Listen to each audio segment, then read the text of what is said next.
Hey, everybody. Welcome to the Santita Jackson Show here on AM 950 Radio, the voice of progressive Minnesota. It is a joy to be with you today. There is so much to talk about. We are really moving into the 2026 election cycle. What are the Democrats going to do? What are the Republicans going to do? But for our purposes, really, what are we to do? What are we to do? Democrats are trying to mount a resistance. At least some of them are. Some of them don't. There's a disagreement as to how to resist what many people are seeing as a dismantling of the government. Doge is not something that was created by Congress. So is it legal? No. Only Congress can create a department. So what is going on? We do know that people who are trying to hold on to their jobs are being subjected to very harsh and intimidating, condescending interviews. Others have been offered buyouts, but can you get a buyout from an agency that was not created by Congress? If you accept the buyout, that does preclude you from taking further action. Should one of these court cases say that what Elon Musk is doing for the president is wrong? There's a lot to unpack. DEI is a really, really big deal. Affirmative action is a really, really big deal. That having been said, affirmative action was dismantled and now DEI has been dismantled. But the question is now, what do the Democrats do to resist? What should the resistance look like? I was at the Democratic National Committee meeting. The election was held for leadership, and it was very interesting to see the messaging, because I said they still don't get it. Because coming out of Chicago, India Walton, of course, from Roots Action, and you understand this because you mounted an almost improbable challenge. And you really frightened the establishment, the Democratic and quite honestly, the political establishment in Buffalo, New York, because you broke through. And that's what always happens. Hope you continue to do it, because although the party did not endorse you, that's okay. The people heard you and they voted for you in huge numbers. Theo Hardeman, same thing, got 30% of the vote when he ran for governor in the state of Illinois. The people heard you. You don't need the party behind you, India and Theo. You need the people. You need votes. Social justice advocate, Dr. Alia Amar, you need the people. You need the people. We keep looking for the money, but you need the people. Former president of NOW, National Organization of Women, Attorney Terry O'Neill, you need the people. And the people are calling into Leader Jeffries' office and the minority leader of the Senate, Chuck Schumer's office, and they are venting their frustrations. They're saying you're not doing enough. You need to be doing more. You need to be doing something. We don't see what you're doing. We need you to do something, because almost 2.3 million people got pink slips. That's a lot of people, everybody. Tens of thousands of people have accepted the buyout already. And almost as many regret having taken the buyout. But once you sign the papers, you're out of a job. And in this economy, who can find a job? Certainly a job with these kinds of benefits and security. So what do you think? And what are the Democrats doing? What are they doing? Some of them are afraid to protest because they believe that protest, marching, just the mere act of that, Attorney Terry O'Neill, would prompt the president to institute martial law. Senator Cory Booker from New Jersey said, well, basically we need to exhaust the legislative remedies. We need to do everything we can. Shutting down the government, according to this CNN article, his voice kind of trailed off like, I don't know if we should go that far, or if we should go in that direction. What do you think should happen? Everyone's looking to mid-March, the budget deadline. What's going to happen there? What is going to happen there? Some people are saying that many Republicans, more than a few, disagree with what is happening now, but they are enthralled to the president because their voters are, or at least the voters who are calling them are. That's why it's important for you to call 202-224-3121 and call your representatives, Republican and Democrat. Yeah, you need to let the Democrats know you are behind them and that you need them to stick to hold the line. You need them to stand 10 toes down. But you also need to call the Republicans because they represent you too. And you need to let them know the way you want things to go. The fact is, there was an electoral college mandate, everybody, not a popular vote mandate. Let us be very clear, not 2 percentage points separated Vice President Kamala Harris and then former President Donald Trump. And so kind of what we're watching, and you understand this because you understand how the brain works, Dr. Amar, by watching this flurry of executive orders, it's got us moving and so much is happening, so much is happening so fast. Well, he's doing the executive orders because he really can't push these votes through. He can't legislate, can't. So what should the resistance look like? And do the Democrats have an answer?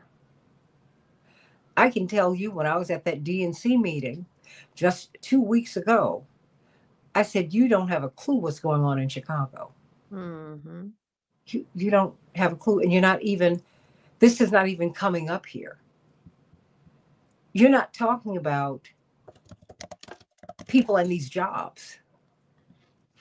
I mean, you're not really talking about anything. You're talking about who's going to be the chair, and I don't understand you. There's a disconnect. You're excited about some young, fresh faces and voices who no one knows. There are lots of activists out here. They were not there. So this tremendous panel that I've got, I want you to tell me what you believe the resistance should look like. Let me start with you, India Walton, from Roots Action, because indeed it was your group, Jeff Cohen and Norman Solomon, who in 2022, although they were criticized rather sharply, Attorney Terry O'Neill, they said, we need you, President Biden, to not renege on your promise. You said you were a transitional president, and we need you to make good on that promise. And don't run, Joe. Yep. Because we need 2 years. He wouldn't do it. And India Walton, you can pick it up from there. Because I think that we hate to say we told you so, but Roots Action was one of the first groups that called for the president to step aside and called for an open primary process and to let the democratic process be what it's supposed to be and allow for the people to choose who the Democratic nominee should be. And, these hand-picked nominees are not the best choice for the party. And I think that for so long, the messaging has been off, and there's been such a focus on throwing money and advertising and vibes when what the people are looking for is policy and quality of life and jobs and a way out of poverty, and not this continued separation between the 1%, the billionaire class, the oligarchy, and the rest of us. And make no mistake about it, they're saying the oligarchy has arrived, but it's been here all along. Look at the net worth of the average congressperson or the administration that just left office. It's them versus us. It's the people who we put in office. And when you think about the number of working class Americans who even have a shot at being in a position of decision making, it's very few and far between, because we don't have the capital to be able to run for elected office, to be able to run campaigns because of corporate dollars, because of organizations like AIPAC, and big corporations and the lobbies that, our government essentially is beholden to, that keeps us out of the process, and that frankly owns our politicians. Do you see Senator Cory Booker pushes back on a complete shutdown of the government. You know, they want to really run the tables, I guess, on procedure, on processes on the floor. Do you think that's going to work? You know what? God bless Democrats, because they are such cowards. And when we talk about, they get so caught up and stuck in process and procedures. Meanwhile, the GOP is doing what needs to be done to deliver on the promises of their people. Rolling back affirmative action in Roe is not something that somebody just came up with while they were taking their shower in the morning. That's something that's been in the making for 50 years. And that's the reason why they are electing people. That's the reason why they're taking control of the Supreme Court and getting things done. No matter what the process is, they're doing what they said that they would do. And that's why Donald Trump is a complete egomaniac, an idiot, but he is in the White. No matter what we want to say about his level of intelligence or the legality of what he is doing, the fact of the matter is that he's the most powerful man in the world right now. He's the president of the United States of America. He's the commander in chief, and he has the nuclear codes, right? So the decisions that he is making, whether they are legal or not, if no one is going to stand up against him and fight, they're going to be realized. And saying that we should not protest, saying that we should not shut down the government is what's going to result in this continued downward spiral of the United States of America. And the Democrats don't want to protest because they were the ones that were sending busloads of police and the National Guards out on people who were protesting for Black Lives Matter and who were having pro-Palestinian protests outside at the Democratic National Convention over the summer. Right. So while we are saying that the Democrats are fighting fascism, they are the ones who are replicating the same sort of resistance to free speech as the people we are supposed to be fighting. So you know, the Bible says hot and cold can't flow from the same spring. Now is the time that you have to choose a side. Either you're gonna be on the side of right or the side of wrong. And we can't get caught up in procedure when it comes to right or wrong. And if you want to fight for the people, then now's the time to stand up and fight and stop being a punk about it. India Walton said it. I mean, now, Terry O'Neill, she was resonating with you. You were nodding in a sense vigorously for those people who are not on video right now, because you've been organizing for decades. And what are your thoughts? Because how does one, I'm really I'm not at a loss. I mean, this is what we've been dealing with the Democrats for decades. And now people are in a very different place, Terry. Dr. Amar. I mean, people and T.O., you feel the anger and you feel the desperation because it seems like something's different this time. Attorney Terry O'Neill. Yes, Santita. I mean, 100% to everything that that India Walton just said, and I want to add another sort of perspective on it. If you look at what the Democrats did after Ronald Reagan won the presidency in 1980, they moved dramatically to the right. And what happened in the wake of that? Unions began to be attacked and attacked and attacked. You know, Ronald Reagan famously or infamously destroyed the air traffic controllers union, but that was also part of packing the National Labor Relations Board with anti-union people so that unions would really start losing. And over the next 40 years, we have seen the union movement. Unions have not been perfect by any means, not for women workers, not for workers of color, not for the lowest income workers. I get that. But unions do represent a philosophy of collective action. And this is what the Democrats abandoned after Reagan was elected, right? They drank the Kool-Aid of the rugged individualist. And since then, they have been playing, sometimes checkers, sometimes chess, but they think this is all a bunch of individuals and we all make these individual decisions and the collective action is somehow not good. They have been there as the entire country has moved away from what shall I call it? away from the practice of of joining groups, of being part of something locally in your little community larger than what you are. People don't go to church anymore. People don't go to, they don't have clubs anymore. You look at grassroots, social justice grassroots organizations. You can't get people to come to meetings. And a lot of that is because, we have all Americans have been propagandized into this individualistic look at our country. This is how bad it has become. 3 days ago, Representative Ro Khanna, right, who put an opinion piece in the New York Times. He published it in the New York Times, and the Democrats have been doing it all wrong, and we have to take a new way to go, and this is the way we have to go forward. Do you know what never gets mentioned in that entire piece? And it's actually quite a long piece.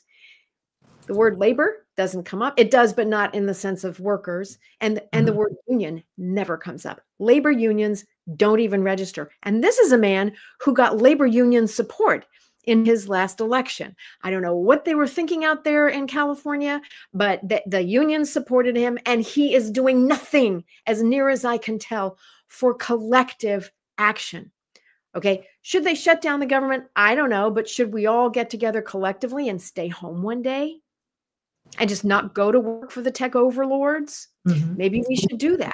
But if we were going to be able to do that, the only way we can is if we are already networked and connected with organizations that will help us know how to do it and when to do it and how to communicate with each other safely. And so we don't have to be in the streets where the military can come and gas us. We could actually do things from home. But the Democrats are so clueless about the desperate need for collective action. This is what fascists do, is they pick us off one by one, right? And if you want to fight them, you have to build a sense of community. And the Democrats are not doing that. And frankly, I think the reason for that is most Democrats are funded by billionaires. And the last thing billionaires want is for employees, right, to be able to band together in a group and start flexing their collective muscle, because every billionaire, down to the very last one, I guarantee you, wants to be able to exploit people. They want cookies for whenever they don't exploit workers, but they always want to be able to exploit workers. And that's what the Democrats don't get. And it breaks my heart because I don't see them winning in the future. Well, I think we also have to, now the covers are being pulled back. India Walton and T.O. Hardeman and Dr. Amar and Terry O'Neill, Attorney O'Neill.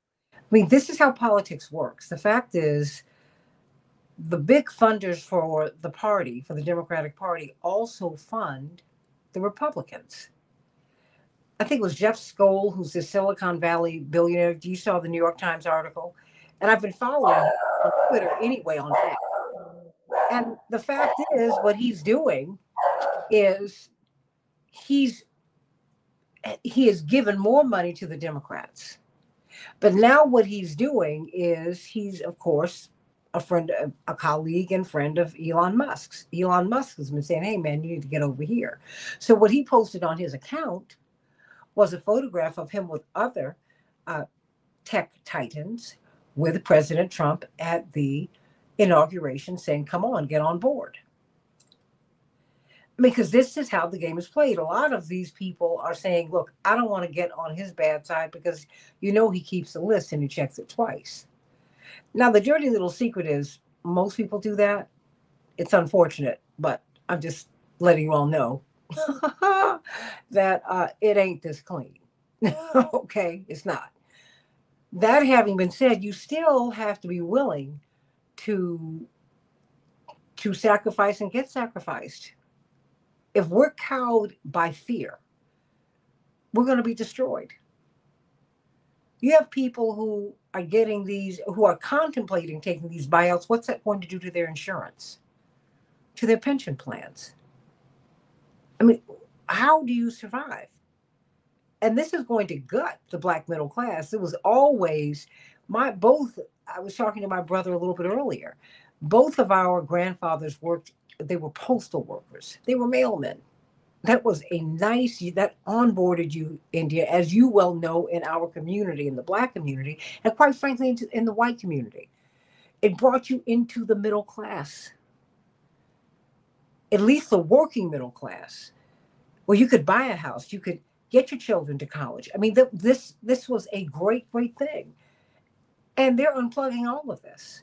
Dr. Amar, what does the resistance, what should it look like to you? Because it's like there's such a disconnect. We saw that with the convention, Terry. You know, they're still congratulating themselves over a beautiful convention, which was a TV show.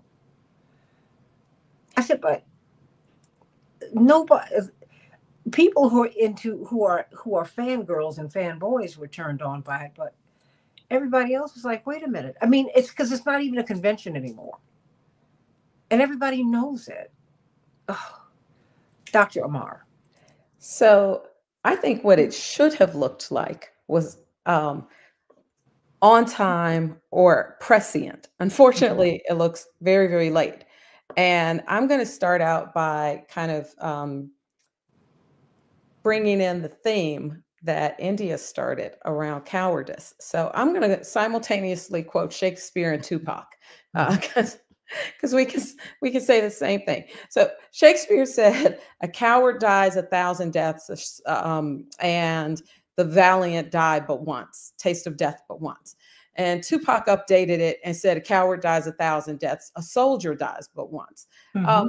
And what we have over in the Democratic Party far too much is a party whose cowardice allows them to never be among the brave, you know, to just constantly 1,000 slights, 1,000 cuts, 1,000 kicks. For the love of God, if Citizens United in 2010 was not your warning shot to say, whoa, we have a Supreme Court that just removed the voice of the people. You know, if a corporation is a person, it's a billion people. It's a billion people's voices. I don't have enough money in my pocket. None of us do, to actually put enough into corporations. I'm frankly sick and tired of politicians coming to me and groups that I'm a part of and saying, we need you to give more. We need you to give more. You haven't given enough. Can you give again? Can you throw a fundraiser? What are you doing? What are you doing? What are you doing? What are you doing? We put you in office and you did nothing that we asked you to do. Not completely, not thoroughly. You didn't follow up on the Voters' Rights Act appropriately. You didn't secure the democracy. You know, what you did was you came back and you said, well, you know, why don't we moderate? Why don't we reach across the aisle, bipartisan support, blah, blah, blah. The Republicans don't do that. The Republicans keep coming with a hammer. And if we had any moment of hope that the Democrats were going to maybe do it better, it was when the Republicans leaked an entire book, Project 2025, an entire book to say, here's what we want. Let me tell you something. If the Eagles and the Chiefs had managed to get hold of one another's playbooks right before the Super Bowl, we might have actually had a game. We might have actually had a game that night, right? Because when somebody tells you what it is that they're going to do that far in advance, and you still haven't organized around it, there were people a few months ago saying, well, you know, but would he really do it? Maybe this will help. Maybe. No, of course he was going to really do it. Of course, this was his plan. You know, so first, you don't stand up because that cowardice keeps you apathetic. You don't listen to the people because you're worried about the narrow groups that have money. And that includes the groups that you vote to send money to foreign countries in aid, and they send that money back to their lobbyists to quash the voice of your people in your country. So when people began actually shouting, do this for us, do that for us, this is what the people want. The people were out in the streets by the millions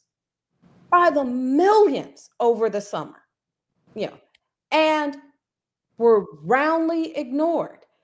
They didn't allow for that transition to have sufficient time. But by the time that Kamala Harris was even put up as the candidate, they had cut her off at the knees. That 2%, that less than 2% that the electorate lost by, that's the progressive loss. Those were the people who said, I'm not voting for you at all because you don't hear me, you don't listen, you don't align with me. And now, what are they doing? You know, they got a convention, they got together and they picked some leadership, and it's looking like the same old thing. Mm-hmm. Yeah. So, you know, if you want to turn off the electorate, just keep doing it with this safe play, because it's a cowardice play.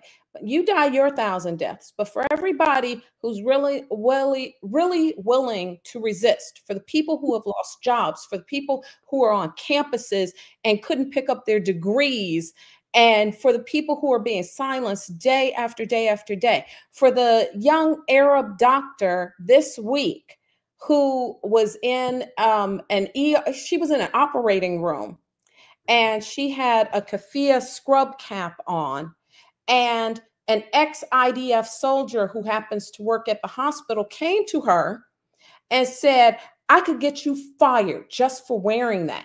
And then escalated. It went up to supervisor and all sorts of things. And now she has to find out if she is going to be a person whose job is at risk with all of her skills, all of her talents, because she doesn't have the freedom of speech to wear on her own head what she wants to wear. I don't give a damn what you put on your head if you're in an operating room with the level of skill to help heal me.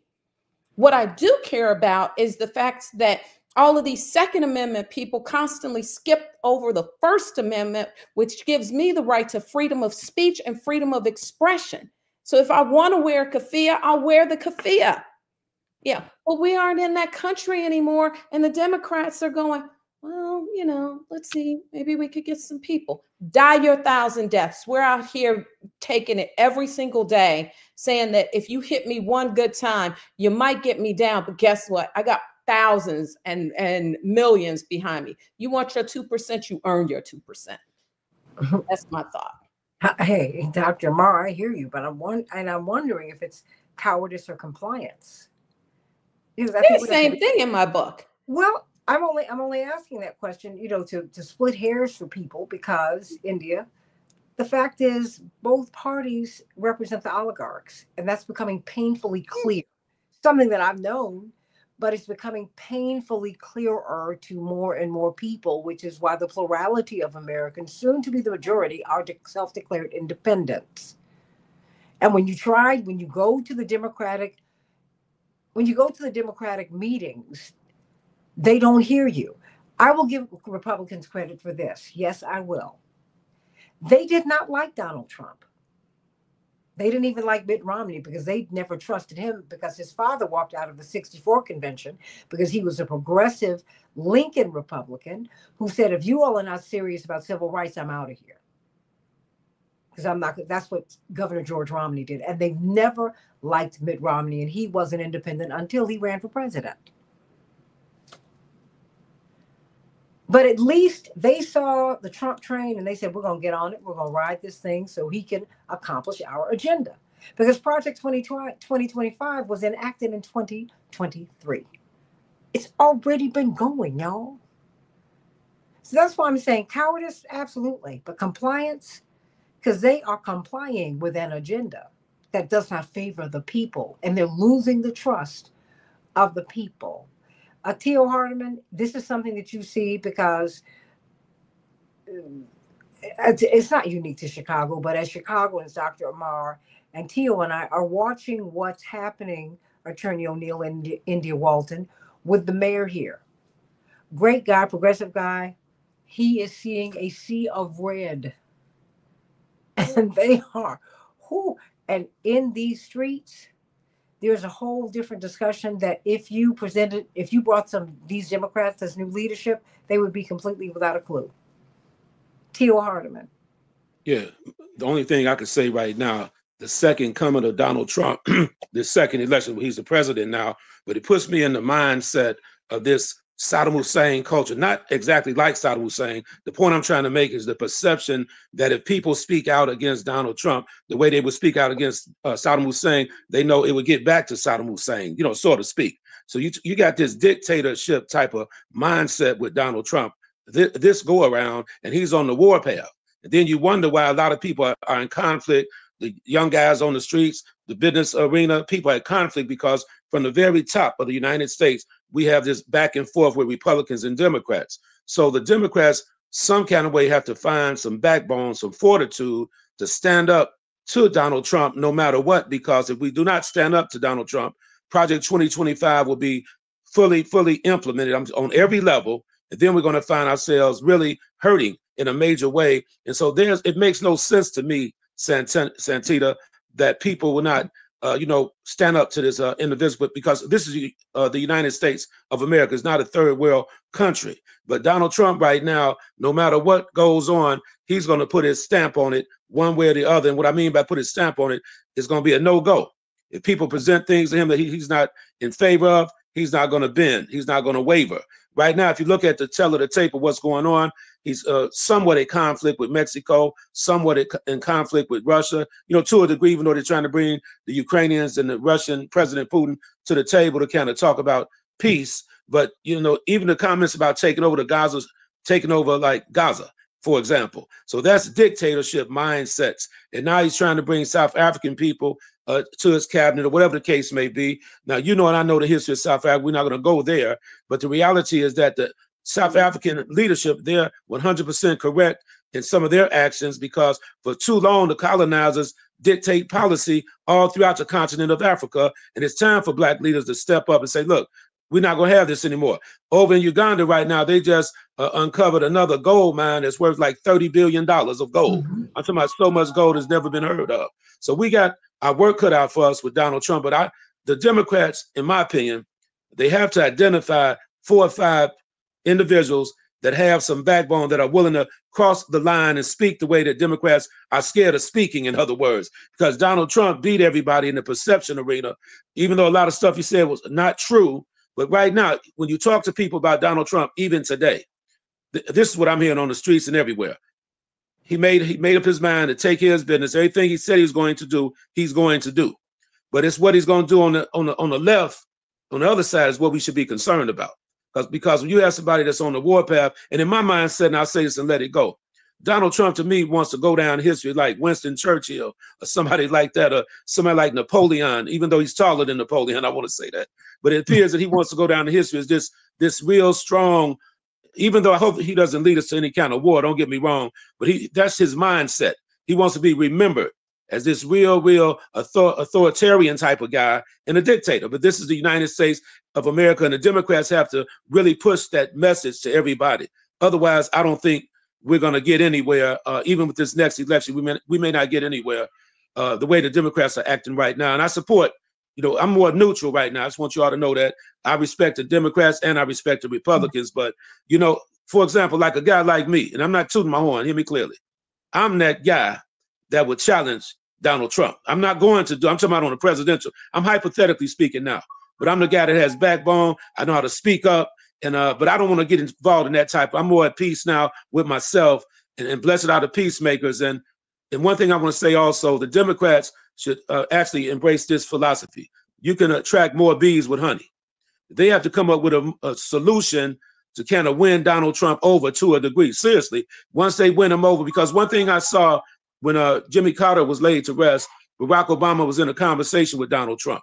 See, there needs to be some type of way where they can win Donald Trump over just a little bit, so he can maybe change some of his policies that are hurting people. Mm-hmm. You said about 1.2 million people have been fired, correct? No, I said about 1.5 percentage point difference. Okay, so, I got you covered. Yeah. So we need to win Donald Trump over as a great nation. We really do. I mean, he's not beyond approach. I don't think. We got to be able to reach out to him. That's my contribution here this afternoon. Well, that's why I wanted us to talk about this, because different people have different takes on how this should go. My brother, they have a bipartisan prayer commission or prayer group in the White House. And in fact, they host the National Prayer Breakfast, and they asked my brother Jonathan to deliver the Democratic prayer, and people called him, "Oh, you shouldn't do it." It's like, you shouldn't do what? This is about the country. This is not about a president. It's about the presidency. You go on and you do your thing, and because someone pulled together a tape and they said, yeah, he was praying for him this day, and then the next day he was fighting him. Yeah, that's what you do. But you don't make it personal. But we have to come up with a plan, because you can't just sit here, India, and do nothing. And do nothing. But we need to understand where the Democrats are complicit. Because they don't know whether to stay on the floor and exhaust all the legislative ideas and pathways. They don't. You can see from they really don't know what to do. And I'm so glad that Congressman Jonathan Jackson and Congressman Cleo Fields, his colleague from the great state of Louisiana, have pulled together a DEI caucus. I said, well, why did you do that? He said, number one, we're co-equal branches of government. People in the legislative branch need to stop being scared and do something that will work. DEI helps everybody. He said so, and because he has relationships with a lot of people, you have the chunk of white people on it, because the numbers are growing all the time. Because when you're out here working, it's just like saying that you're going to deport all of these farm workers and all these restaurant workers. You knew that wasn't going to work, and they haven't even done it, India. They haven't done it, and they don't plan to. So you tell me, what do you see? Well, it will be really cool. It would be really cool if like the DNC would sort of reverse what they currently do. So like every time there's a national race, they take the local committees and they put people on buses to go into battlegrounds, to go knock doors for the presidential race. It would be so cool if they would take some of that money and invest in like the local races, right? So now like the Republicans are attacking school boards and county legislative seats and city councils. It would be so cool if like the DNC would invest some dollars and some capacity in these local races and ensure that we can keep our children educated and we can keep control of like major metropolitan areas that are turning purple and even red like Chicago, so that we can at least keep some Democratic control over those areas, so that when the midterms come, we can help them out in Congress. But they're not going to do that. So I think that in the meantime, like for me and my people, we're protecting our folks with rapid response and mutual aid locally. We are working on school board races and hyper local races. And, me and my family, we're looking at land in Ghana in case we got to get up out of here. We're making sure that our paperwork is in order, that everybody's passports are up to date. We're making sure that our finances are strong, that we know how to bake bread and plant tomatoes if we need to. And defend ourselves. I say it jokingly, but we're taking it that serious, because it might come to that. Well, let me answer Solomon, because I think that you're right. He said, please invite Black MAGA members onto dialogue as well, because this show is an echo chamber of liberal thoughts. The Democrats have forgot about Black people. It is kind of funny, Solomon, because I've been accused of being too much in the middle. Because I want to hear from everybody. I've had Republicans cycle in and out of this show, and I plan to do more of it. Some of them are MAGA, some of them are not. And because I have not spoken disparagingly of the president, I've taken a lot of heat from a lot of people. And you should know as well, just given how I've tried to conduct the show, that I want this to be a platform for everybody. As long as we can be respectful, I'm with it. Just last week, I had a forum with some Black men. TOU were there. We had a Black Republican there, and he is 10 toes down on that, and I'm not mad at him. So I will continue to do that. But my views are what they are. I am socially conservative, but I'm progressive when it comes to making sure that everybody has something to eat.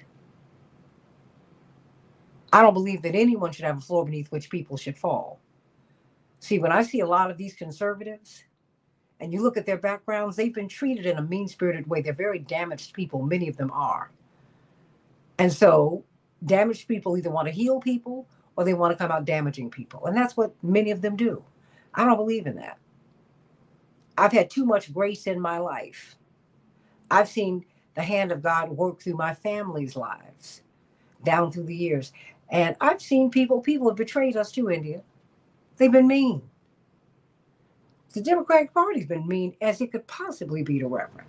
They've been mean. And my brothers, I've had two brothers serve in Congress from two different districts.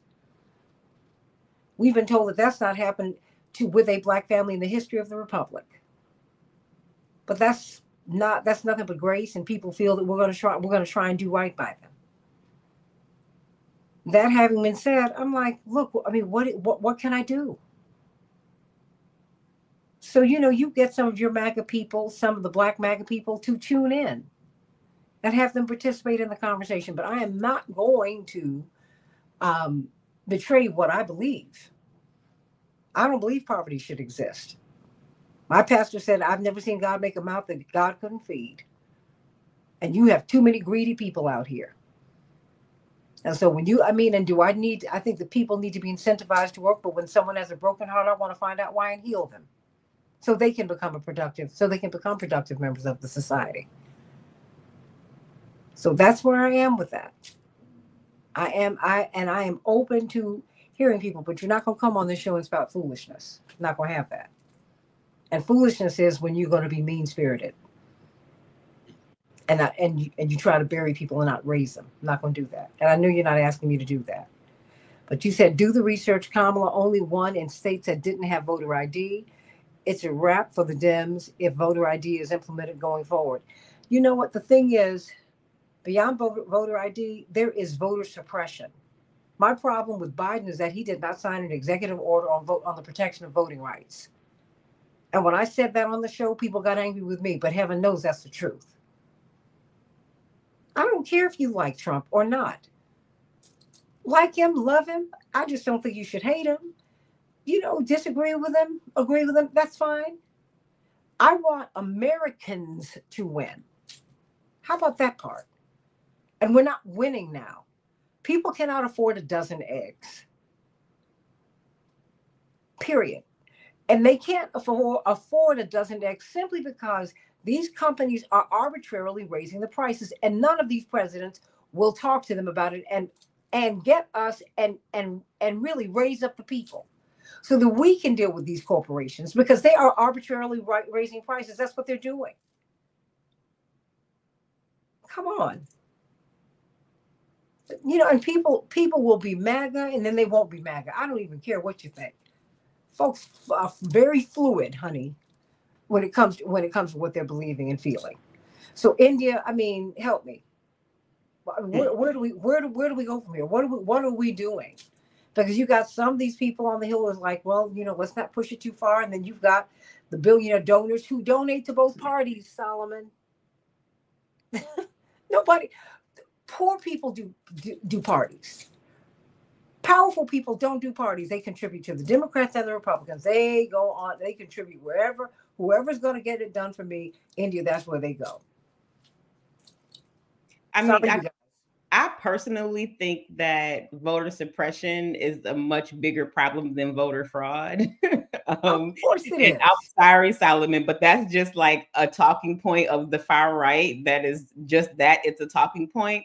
Like, we can't get people who are valid voters out to the polls. No one's going to fraudulently vote. It's just, it's not a thing. I'm sorry. And like, I'm concerned more about misinformed and ill-informed people going out and just voting wrong and against their self-interest than I am about people going in who are, and here's what's really going to blow your mind, because I am one of those bleeding heart liberals, even more liberal than probably anybody else in this room. But like, if a person is in this country and they're paying taxes, they should be able to vote.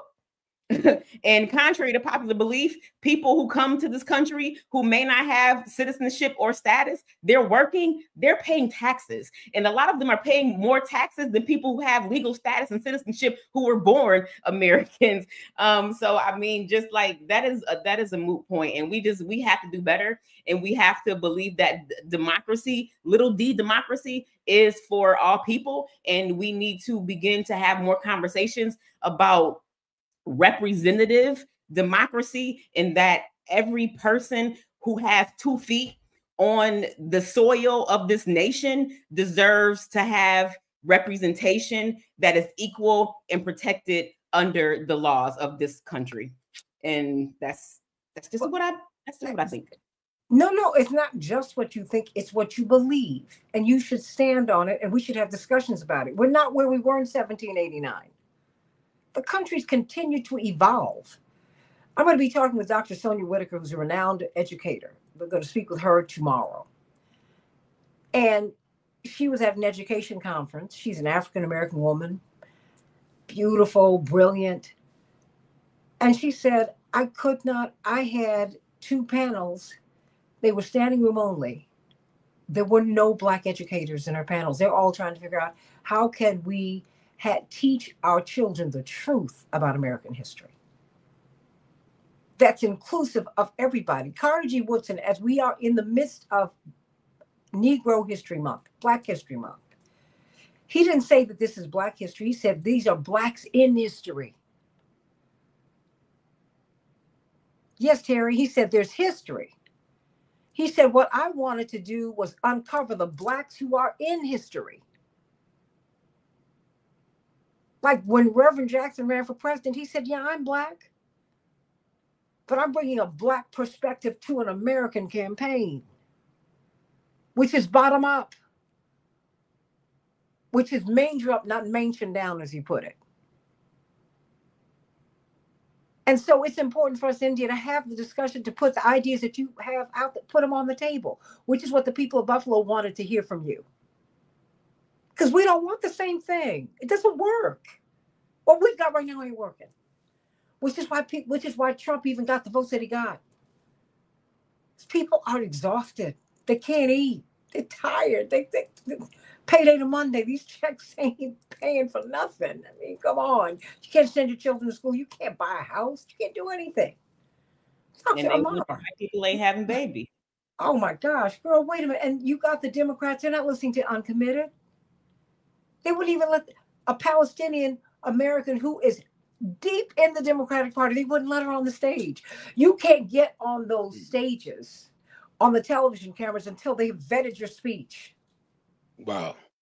But even after they vetted her speech, you know, and as a person who had some exposure to that, even after that speech was vetted and the kind of problematic or so-called problematic language aspects had been removed, they still didn't allow her up there. They didn't want her up there. Exactly. You know, and part of the problem around this is that the Democrats are less and less a party of the people's values. You know, and we should talk about that for just a second, because one of the things that really, I think, at least in its ideal, has defined the Democratic Party was that it was a party that heard the needs of the working class and the poor. It was a party that, in its ideal, was focused on developing a more just society, providing better access and better rights in the workforce, supporting unions. You know, we've gotten to a point where not only did the party begin to move away from those values, but when we talk about voters who vote against their own interests, it's often because they aren't educated on what impacts their interests anymore. When you stand out there and you're like, oh, unions don't do anything except for take money out of my check. Do you work 5 days a week for that check? Because if you work 5 days a week, that was a union invention. The people around you at that job, are they age 16 and above, so that younger people can get educations and the rich don't have these desperate, poor children who will work for pennies, as they have all over the other countries. When you turn the label on your shirt and you see another country, that's a child labor country, because they can pay a kid 11 cents a day to do that job, and they can't do that in the United States of America. Oh, why? Because we don't have child labor. And what do we do instead? We send our children to school so that it doesn't lead to impoverishment of the workforce, and it doesn't lead to an impoverished America. There's a way that America created a middle class, but there's also a lack of sustainability of that middle class when the members of that class begin to vote against their own interests. So if you're watching TV and you see Kim Kardashian and she's got some piece of bling that you like, or the bottoms of her shoes are red, or, you know, whatever dumb stuff is next.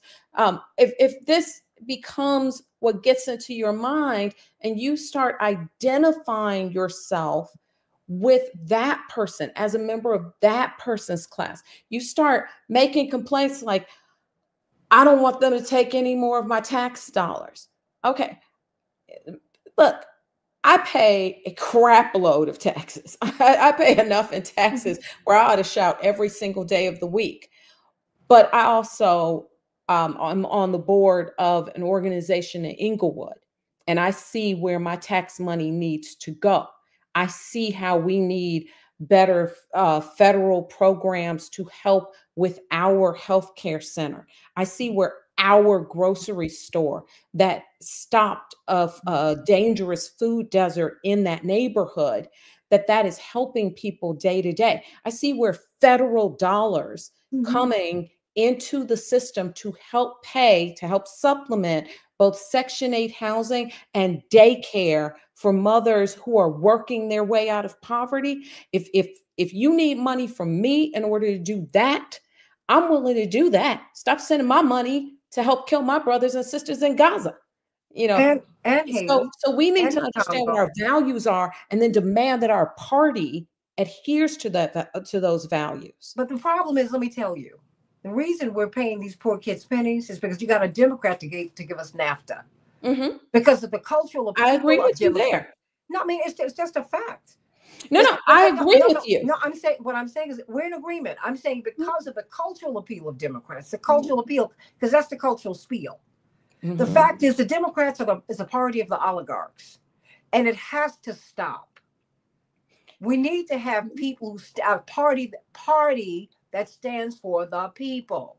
Right now, you got a bird that's an oligarch, that the oligarchs, and you got a Republican and a Democratic wing, and you got people rank and file who absolutely believe in the Democrats, lowercase d. Okay, but the fact is, they're not being represented, and that has got to stop because they are losing people. They're losing them here in Chicago. You see it, and guess what? And they are deserving it. I mean, I can't tell you the people who said, on genocide, I'm done. I'm done. Wait a minute. When I look at Haiti, when I saw them I felt like I was looking at slavery in real time. When they put those horses on those Haitians, in Texas. Okay, wait. I can't get y'all to talk about, to come up with, what is that?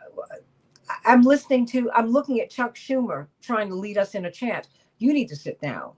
Go back to the Senate, do what you do, because I'm not following you.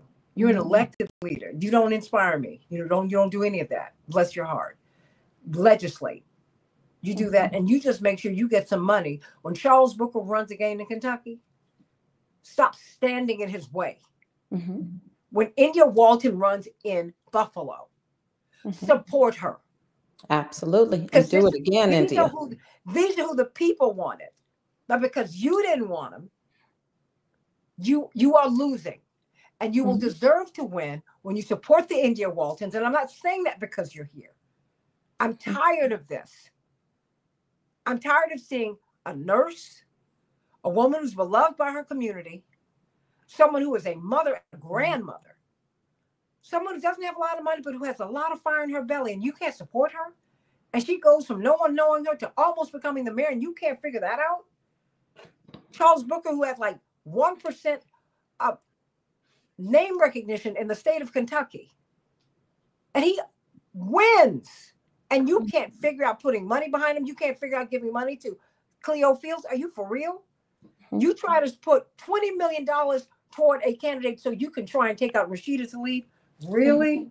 Mm-hmm. Oh, no, yo. You don't have an answer to AIPAC, who got $100 million together. They told you. That's the money on top of the table. Mm-hmm. You don't have an answer to that? No. I got a problem with that. So now that I've had my rant for the day, I'm going to give everybody 30 seconds. I got to do another show.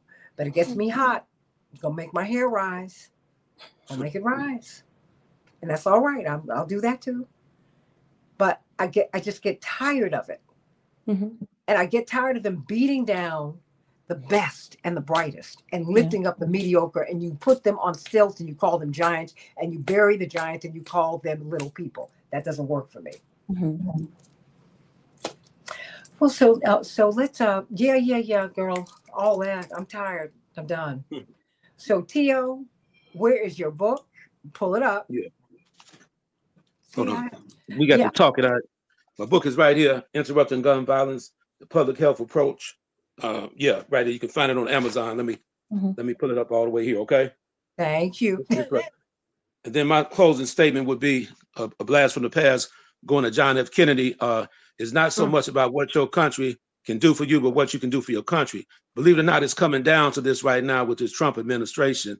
And that's my closing thoughts right there. We got to work hard, everywhere throughout the United States to make this country much better than what it is right now. Because Trump has put that perception out there that he has to save the country, but that's not the case. We can save it together instead of doing it the Trump way, in other words. Hey, Attorney Terry O'Neill, because you've been organizing, and you've done it all over the country. Mm-hmm.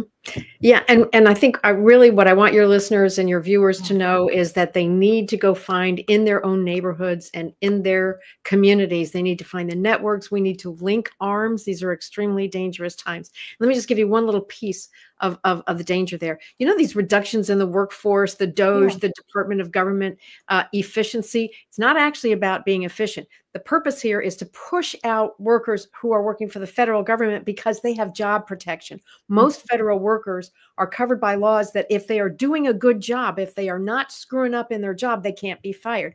What Elon Musk and the other oligarchs want is to have employees who could be fired for any reason at any time. That makes them exploitable. That makes them agree to work longer hours for less pay. That's what this so-called efficiency. This is about privatizing the work that public employees do, because public employees have job protections.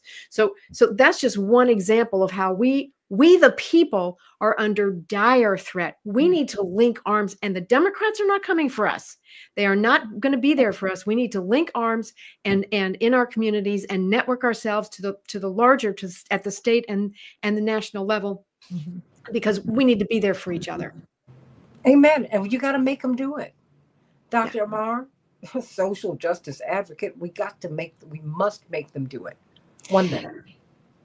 We have to do it. We have to keep our voices loud. We have to keep our voices constant. For anybody that can, if you're a good writer, write an op-ed. If you have a little bit of time, write an op-ed. Make sure that it gets into a newspaper. I'm not going to tell you what to write about. Write about social justice in the way in which you see it. But write an op-ed. Motivate the people around you to do whatever it is that they can. Join the major organizations. If you don't know, who you should call or what you should do, call Rainbow Push. Get on board and figure out how it is that you can fight the good fight. There are so many ways to be present and to push back and to use your voice. But the thing that you cannot do in this moment is sit and wait in apathy. Don't be a coward. Don't be a coward. If you're going to die on a hill, die once on that hill. Leave the 1,000 cuts to the rest of the people. We got whole elected parties that are busy doing that thing. I'm with you. I'm with you. India, come on. Yeah. Talk to us. What do we about Bruce Action? India Walton, because I'm waiting for you to run again. I'm ready for this. I'm ready this time. I will echo Dr. Amar. If you're gonna die on the hill, die on it once. Be brave, run for office, but you know, love. Number one is just love on one another.